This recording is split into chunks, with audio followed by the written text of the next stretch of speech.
Good morning, everyone, and happy Saturday. My name is Callie, and this is another weekend of Clarinets, Cats, and Coffee. Have you ever worked your booty off trying to get a fast passage up to speed? You do all the right things, you start slow, you do the two-click method, you work it up, and finally you're up to tempo, only to go back the next day and find out it feels like it all went out the window. 2 steps forward, 1 step back sort of thing. I'm here to tell you that there are 3 additional things you can do in your practice sessions to improve your speed and your retention over the course of your practice sessions that don't necessarily always involve practicing slowly. Yes, you do have to do your homework. You do have to start slowly, and you do have to work it up from a slow tempo to a fast tempo, okay? So there's no real way to get around slow practice, but when you feel like you've been banging your head against the wall doing slow to fast, these tips should help. I find this is an issue when the piece's goal tempo is right at the edge of my ability. So I utilize these 3 tips to kind of help me push past that edge so I can nail it every time at the tempo I'm supposed to. Now, before I jump into all the tips, I want to remind everyone that your #1 goal in practice is to produce music. So anytime you're practicing anything, always put it through the filter of expression, musicality, making sure that what you're practicing is going to help you communicate something to the people who are listening to you, right? We're not just button pushing machines, we're human beings. Music is a language, so what we put out there in the world when we perform is supposed to communicate something to our listeners, okay? So with that being said, let's jump right in. In today's example, I'm going to use a passage from the Mozart Concerto. This is, I think, probably a goal of many of my listeners to be able to play.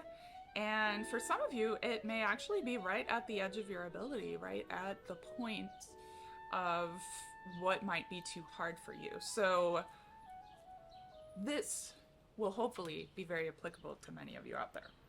So the first tip is to practice in small chunks. And when I say small chunks, I mean like 4 or 5 notes, maybe even less. And what you do is you practice these small chunks adding a connector note. So you're training yourself to play quickly, chunk to chunk, essentially. So it goes something like this.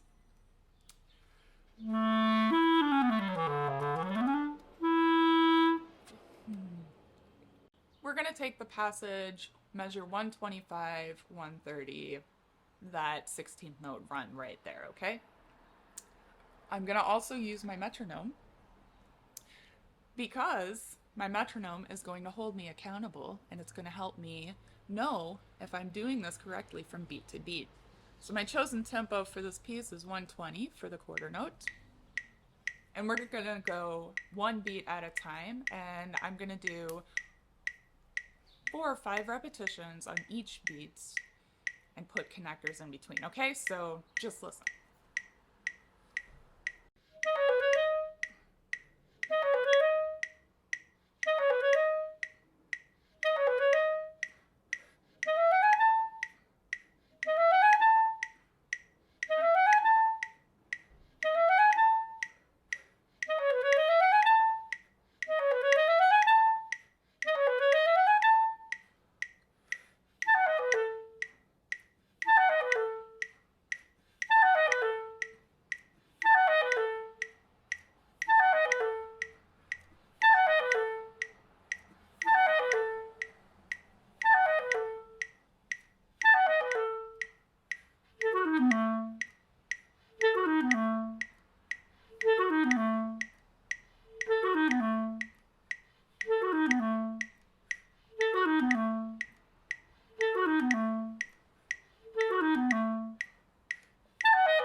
See, the problem with doing this is I end up not blinking and then my contact lens dries out. So anyway, the practicing in small chunks can allow me to see which chunks are my weak links, and I can do various combinations of small chunks once I've looped all of my chunks an appropriate amount of time and I'm happy with how clean they sound or how they feel or various other things. And so I have this mental checklist that I'm going through whenever I'm practicing in small chunks like this.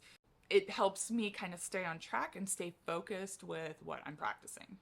Okay, so the next tip that I'm going to share with you is outward expansion. So you pick the one interval in the passage that is giving you trouble. Usually it's just one simple thing. If you make note of where that is and what that is, you can practice just that one interval to build your confidence and expand outwardly from that. And so I'm going to say my challenging interval in this passage would be the A to F sharp. So even when I was looping before, I wasn't 100% happy with how clean that interval sounded. So we're going to start there and I'm going to demonstrate the outward expansion technique. I'm still going to use my metronome. I'm going to try my best to put it on the right part of the beat. It's happening in the middle of the beat, so that requires a little bit of subdivision in my head, but that's no problem because I've been practicing subdivision. Okay, so here we go.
And so on, until I've expanded outward to include the entire passage, okay? I don't move on to adding any additional notes until I feel good about how it sounds, how it feels, the musical context, all of those things.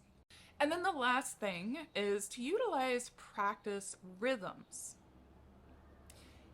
And I would say intentional practice rhythms, right? So this is playing unevenly on purpose for the purpose of gaining control in your fingers. So one of the common ways to practice rhythms is to alternate playing long and short.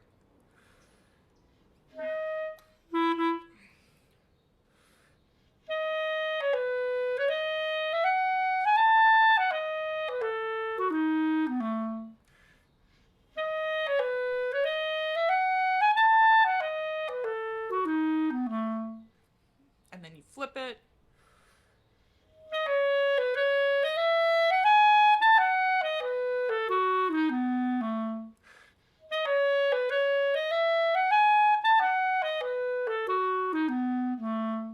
You could also use practice rhythms in a way where you hold a single note in a group of four. I like this way because I can use a metronome and play some of the notes in time at my goal tempo and hold some of the notes longer. Here's an example.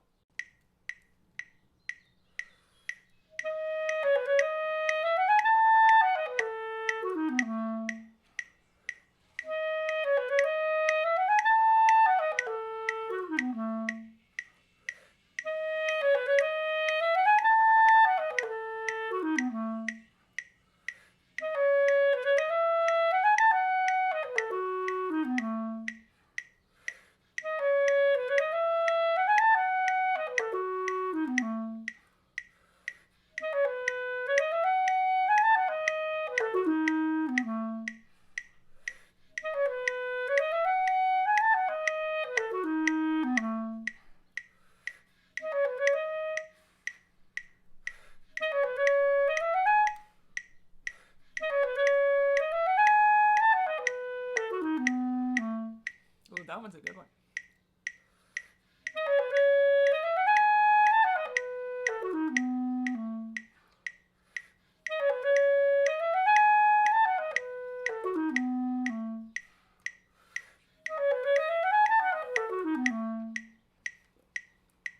And so on. So I hope these tips can help you guys get your music to the next level, especially if you're frustrated with just the slow to fast method. This can be a really creative process and a great way to train your fingers with muscle control and develop more of that rhythmic home bass for the piece that you're playing, or rather the tempo home bass for the piece that you are working on. If any of you have any tips to add to this, please feel free to leave them in the comments below so we can all learn from each other. Thank you all so much for watching. I hope you have a wonderful weekend, a great week next week, and as always, happy practicing.